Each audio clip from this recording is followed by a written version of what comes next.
നമസ്തേ.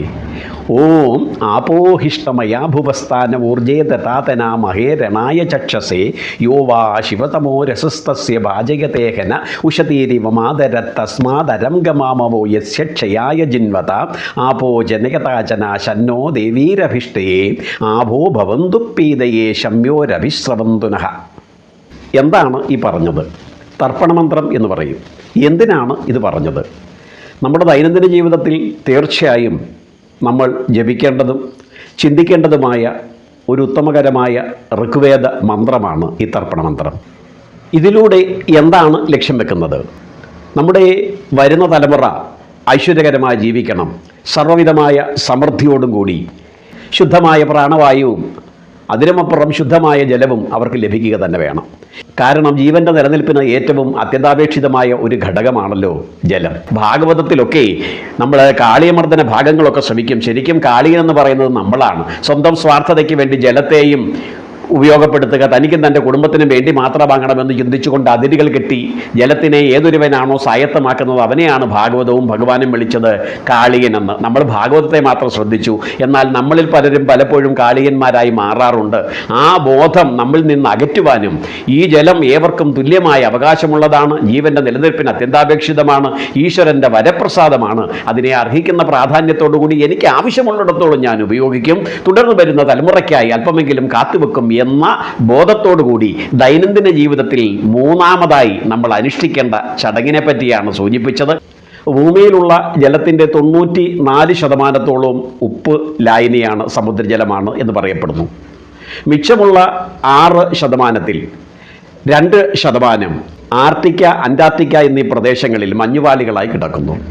ബാക്കിയുള്ള 4% ശുദ്ധജലമാണ് ഈ വിശ്വപ്രകൃതിയിലെ ജനങ്ങളുടെ ജീവിതത്തിൻ്റെ മുഴുവൻ അടിസ്ഥാന ഘടകം അല്ലെങ്കിൽ ആധാര വസ്തു. എന്നാൽ ഈ ചിന്ത അല്പം പോലും ഇല്ലാതെ നമ്മളുടെ ചില സന്തതികളെങ്കിലും ജലത്തെ ദുരുപയോഗം ചെയ്യുന്നു. ജലത്തിൻ്റെ മഹാത്മ്യം അറിയുവാൻ ശ്രമിക്കാതെ, വരുന്ന തലമുറയെപ്പറ്റി അല്ലെങ്കിൽ നാളെപ്പറ്റി ചിന്തിക്കാതെ പലപ്പോഴും നമ്മൾ പ്രവർത്തിക്കുന്നു. ഏകദേശം ഒരു 15-20 വർഷങ്ങൾക്ക് മുമ്പ് വരെ ജലം കാശ് കൊടുത്ത് വാങ്ങുന്നതിനെപ്പറ്റി ചിന്തിക്കാത്ത ഒരു തലമുറയുടെ ഭാഗമായിരുന്നു നമ്മളേവരും. ഇന്ന് നമ്മുടെ പല ഭവനങ്ങളിലും കാശ് കൊടുത്ത് ജലം വാങ്ങേണ്ട അവസ്ഥയിലേക്ക് എത്തുന്നു.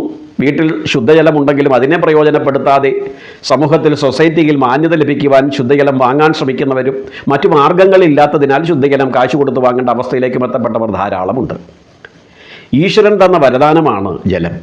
ആധുനിക സയൻസും പറയുന്നു ജീവൻ്റെ തുടിപ്പിന് തുടക്കം കുറിച്ചത് ജലത്തിൽ നിന്നാണ് എന്ന്. നമ്മുടെ പുരാണങ്ങളും ഉപനിഷത്തുക്കളും എല്ലാം അത് ആവർത്തിച്ച് പ്രഖ്യാപിക്കുന്നുമുണ്ട്. എന്നാൽ ഈ ജലം ഇല്ലാതായാൽ എന്തായിരിക്കും അവസ്ഥ? നമ്മുടെ ദൈനംദിന ജീവിതത്തിൽ ജലമില്ലാത്ത അവസ്ഥയെപ്പറ്റി ചിന്തിക്കുവാനേ കഴിയുകയില്ല. എന്നാൽ നമ്മളിൽ ഭൂരിഭാഗവും അതിൻ്റെ മാഹാത്മ്യം അറിയാതെ ജലത്തെ ദുരുപയോഗം ചെയ്യുന്നു. അതുകൊണ്ട് വളർന്നു വരുന്ന തലമുറ ഇത് മനസ്സിലാക്കണം. അതിനു വേണ്ടിയിട്ടാകാം നമ്മുടെ പൂർവികർ ഈ ഋഗ്വേദ മന്ത്രം പറഞ്ഞത്. ഈ ഋഗ്വേദ മന്ത്രത്തിലൂടെ അവർ നമ്മെ സൂചിപ്പിച്ചത് നമ്മുടെ ദൈനംദിന ജീവിതത്തിൽ നമ്മൾ ഓരോരുത്തരും ആചരിക്കേണ്ട ആചരണങ്ങൾ 3-ാമത്തെ തലമാണ്. ഭൂമിവന്ദനം നടത്തി താഴേക്ക് ഇറങ്ങി പിന്നീട് ചെയ്യുന്നത് ശരീരശുദ്ധി വരുത്തുക എന്നതാണ്.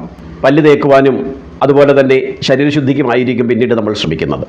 ശരീരശുദ്ധിക്ക് തീർച്ചയായും ജലം അത്യന്താപേക്ഷിതമാണ്. അപ്പോൾ ആ ശരീരശുദ്ധിക്കായി എടുക്കുന്ന ജലം സർവേശ്വരൻ്റെ വിഭൂതിയാണ്, വരദാനമാണ്. അതുകൊണ്ട് ആ നന്ദിയും കടപ്പാടും ജലത്തിൻ്റെ പ്രാധാന്യവും നമ്മൾ മനസ്സിലാക്കണം. കുട്ടിക്കാലം മുതലേ ജലത്തിൻ്റെ മഹാത്മ്യവും പ്രാധാന്യവും മനസ്സിലാക്കിയാൽ ജലത്തെ ദുരുപയോഗം ചെയ്യാനോ മലീമസമാക്കുവാനോ തൻ്റെ സ്വാർത്ഥതയ്ക്ക് വിധേയമാക്കുവാനോ ഒരുപക്ഷെ പുതുതലമുറ തയ്യാറാകാനുള്ള സാധ്യത തന്നെ ഇല്ലാതാക്കാൻ കഴിയും. അതുകൊണ്ട് നമ്മുടെ പൂർവികർ പറഞ്ഞു തന്ന ഈ ലളിതമായ മാർഗം നമ്മുടെ ദൈനംദിന ആചരണങ്ങളിൽ 3-ാമതായി സൂചിപ്പിക്കുന്നു. ശരീരശുദ്ധി വരുത്തുന്നതിന് സ്നാനാദി കർമ്മങ്ങളിൽ ഏർപ്പെടുന്നതിന് മുമ്പ് കുളിക്കുന്നതിനായി തയ്യാറാക്കി വെച്ചിരിക്കുന്ന ജലം, അത് പാത്രത്തിലാകട്ടെ, കുളത്തിലാകട്ടെ, നദിയിലാകട്ടെ, കുളിക്കുവാനായി തൻ്റെ മുമ്പിലുള്ള ജലത്തിൽ ഒരല്പജലം 2 കൈവെള്ളകളും കൊണ്ട് കോരിയെടുത്ത് ഒരു നിമിഷം മനസ്സിലൊന്ന് സ്മരിക്കണം. ഈ ജലം സർവേശ്വരൻ്റെ വിഭൂതിയാണ്, വരദാനമാണ്. സർവേശ്വരൻ ഇത് തന്നത് എനിക്ക് ശേഷം വരുന്ന തലമുറകൾക്കും അവരുടെ ആവശ്യങ്ങൾ നിറവേറ്റുവാനാണ്. അതുകൊണ്ട് തന്നെ ഈ ജലത്തിൻ്റെ മഹാത്മ്യവും പരിശുദ്ധിയും ഞാൻ പരിപാലിക്കും. ഈ ജലം ഞാൻ എൻ്റെ ദേഹത്തേക്ക് ഒഴിക്കുക വഴി എൻ്റെ എല്ലാവിധമായ അലസതയും അശുദ്ധിയും എന്നെ വിട്ടകലുകയും പുതു ഉന്മേഷത്തോടുകൂടി എൻ്റെ ഈ പുതുദിനത്തെ പ്രാവർത്തികമാക്കുവാൻ, കർമ്മ നിരതനാകുവാൻ അതെനിക്ക് വളരെ ഗുണപ്രദമായി മാറുകയും ചെയ്യണം. ഈ ജലത്തിൽ എത്തപ്പെട്ടിരിക്കുന്ന ഹേ ഈശ്വരാംശങ്ങളെ, ഗംഗേ, സരസ്വതി, യമുനെ, സർവേശ്വര, അവിടുത്തെ കൃപാകടാക്ഷം ഈ ജലത്തിലൂടെ എൻ്റെ ശരീരത്തിലേക്കെത്തി എനിക്ക് ഉന്മേഷത്തെയും പുതു എനർജിയെയും പ്രദാനം ചെയ്യണം. ഇന്നത്തെ എൻ്റെ എല്ലാ പ്രവർത്തനങ്ങളും മികവുറ്റ രീതിയിൽ പൂർത്തീകരിക്കുവാനും യാതൊരുവിധ മാർഗ തടസ്സങ്ങളിലും അലസതയാലും ക്ഷീണത്താലും എത്തപ്പെടാതിരിക്കുവാനും അതെനിക്ക് പ്രചോദനം നൽകണം. അതുകൊണ്ട് തന്നെ സർവേശ്വരൻ്റെ വിഭൂതിയായ ജലത്തെ ഞാനിതാ എല്ലാവിധമായ മഹിമയോടും ഭക്തിയോടും നന്ദിയോടും കൂടി എൻ്റെ ദേഹത്തിലേക്ക് ഒഴിക്കുകയാണ്. ഈ ജലത്തിൽ ഒളിഞ്ഞിരിക്കുന്ന അല്ലെങ്കിൽ ഈ ജലത്തിൽ അടങ്ങിയിരിക്കുന്ന ഈശ്വരാംശങ്ങളായ ആ ചൈതന്യങ്ങൾ എനിക്ക് പരിപൂർണമായ ഉന്മേഷത്തെയും ഉണർവിനെയും പ്രദാനം ചെയ്യട്ടെ. എൻ്റെ ഈ ദിനം ശുഭകരമായി പൂർത്തീകരിക്കുവാൻ എന്നെ അനുഗ്രഹിക്കട്ടെ എന്ന് പ്രാർത്ഥിക്കണം. അതാണ് നേരത്തെ സൂചിപ്പിച്ച മന്ത്രത്തിൻ്റെ തലം. ഓം ആപോഹിഷ്ടമയ ഭുവസ്ഥാന ഊർജേ ദദാതന മഹേരണായ ചക്ഷസേ യോ വാ ശിവതമോ രസസ്തസ്യ ഭാജകതേഹന ഉഷതീരിവമാദര തസ്മാദരം ഗമാമവോ യസ്യ ക്ഷയായ ജിന്വത ആപോ ജനകതാചന ശന്നോ ദേവീരഭിഷ്ടയേ ആഭോ ഭവന്തു പീതയേ ശമ്യോരഭിശ്രവന്തുനഃ. ഇത് ബുദ്ധിമുട്ടാണ് എന്ന് കേൾക്കുമ്പോൾ തോന്നും ഞങ്ങൾക്ക് വളരെ ബുദ്ധിമുട്ടാണ്, പിന്നെ ഞങ്ങളുടെ കുഞ്ഞുങ്ങളെ കൊണ്ട് എങ്ങനെ ഇത് ഒല്ലിപ്പിക്കും എന്നൊക്കെ തോന്നും. ഒരു ബുദ്ധിമുട്ടും വേണ്ട. നമ്മൾ വളരെയേറെ ശ്രമിച്ചിട്ടുള്ളതും നമ്മൾക്ക് സുപരിചിതവുമായതും ഇതിന് തത്തുല്യമായ മറ്റൊരു മന്ത്രമുണ്ട്. അത് നമ്മൾക്കൊന്നറിയാം. ഓം ഗംഗേ ച യമുനേ ചൈവ ഗോദാവരി സരസ്വതി നർമ്മദേ സിന്ധു കാവേരി ജലസ്മിൻ സന്നിധം ഗുരു. നോക്കൂ, ജലത്തിന് പോലും ദേവിയുടെ സ്ഥാനമാണ് നമ്മുടെ പൂർവികർ കൊടുത്തത്, നമ്മുടെ വേദങ്ങൾ കൊടുത്തത്. അതുകൊണ്ട് തന്നെ പരമപവിത്രമായി ജലത്തിലടങ്ങിയിരിക്കുന്ന ഗംഗേ യമുനേ സരസ്വതി അവിടുത്തെ ദിവ്യമായ സാന്നിധ്യത്താൽ എനിക്ക് ഉന്മേഷത്തെ പ്രദാനം ചെയ്യണം, നവ ചൈതന്യത്തെ പ്രദാനം ചെയ്യണം. എൻ്റെ ഈ ദിനം വിജയപ്രദമായി പൂർത്തീകരിക്കുവാൻ അടിയനെ അനുഗ്രഹിക്കണമേ എന്ന് പ്രാർത്ഥിക്കുവാനുള്ള പ്രേരണ നമ്മൾക്കും നേടാം, നമ്മുടെ സന്തതികൾക്കും നൽകാം. മറ്റൊരു വിഷയവുമായി വീണ്ടും കണ്ടുമുട്ടുന്നത് വരെ പ്രിയമിത്രങ്ങളെ, അമൃതം ഗോപാലകൃഷ്ണൻ എന്ന ഈ എളിയവൻ്റെ ശതകോടി പ്രണാമം.